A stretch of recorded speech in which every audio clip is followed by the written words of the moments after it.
আজি মই বনাইছোঁ চলা চিকেন গ্ৰেভি। কেনেকৈ বনাইছোঁ আহকচোন চাব। ইয়াতে মই কেৰাহীটো গৰম কৰি লৈ কিনে ইয়াতে মই মিঠাতেল দি দিছোঁ। মিঠাতেলটো আপোনালোকে বেলেগ তেলো দিব পাৰে।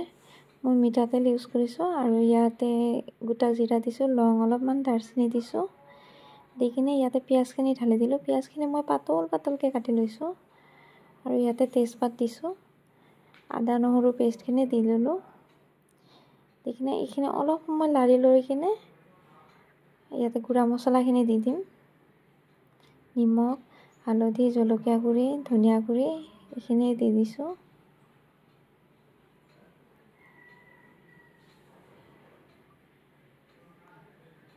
এইখিনি অলপ সময় ভালকৈ ভাজি ল'ম আৰু ঢাকি দিছোঁ যাতে তেলখিনি ওপৰত দেখা যায় সেনেকৈ।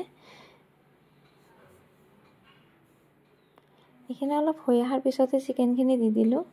চিকেনখিনি মই একদম বনলেছ লৈছোঁ আৰু ইমান সৰু সৰুকৈ কাটি লৈছোঁ, বহুত সৰু সৰুকৈ পিচ কৰিছোঁ।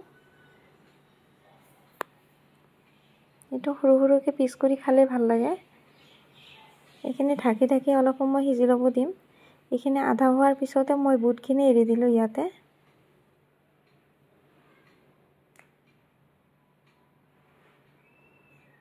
বুটখিনি আগতে সিজাই ৰাখিছোঁ। এইখিনি দিয়াৰ পিছত ইয়াতে ৰেড চিলি পাউডাৰটো দি দিলোঁ। ইয়াতে মই জুইটো কমাই দিছোঁ।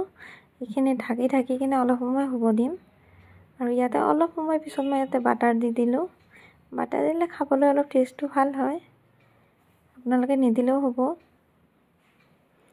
আৰু ইয়াতে আলু পেষ্ট কৰি ৰাখিছিলোঁ আগতে। আলুটো ক'লা হোৱাৰ কাৰণ হ'ল বুটৰ লগত একেলগে সিজাইছোঁ। সিজাই কিনে এইখিনি মই ভালকৈ পেষ্ট কৰি লৈছোঁ। ইয়াতে দি দিলোঁ। দি কিনে এইটো অলপ ভালকৈ লাৰিব লাগিব, নহ'লে তলত লাগি যায়। অলপ সময় লাৰি কিনে ইয়াতে পানী দি দিছোঁ। পানী দি কিনে ইয়াতে অলপ সিজিবলৈ দিম আৰু ইয়াতে গৰম মছলাখিনি দিলোঁ। এইটো 10 মিনিটমান হ'ব লাগিব, কিন্তু মাজে মাজে লাৰি দিছোঁ, নহ'লে তলত লাগি যাব পাৰে।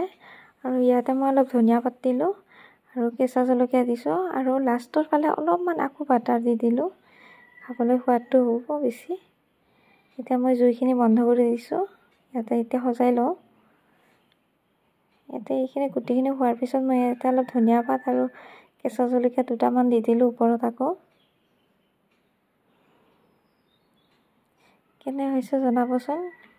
কেতিয়াবা খোৱা নাই যদি কেতিয়াবা বনাই খাবচোন। এইটো কিন্তু খাবলৈ বহুত টেষ্টি হয় দেই। কমেণ্টত জনাব কেনে হৈছে। Thank U.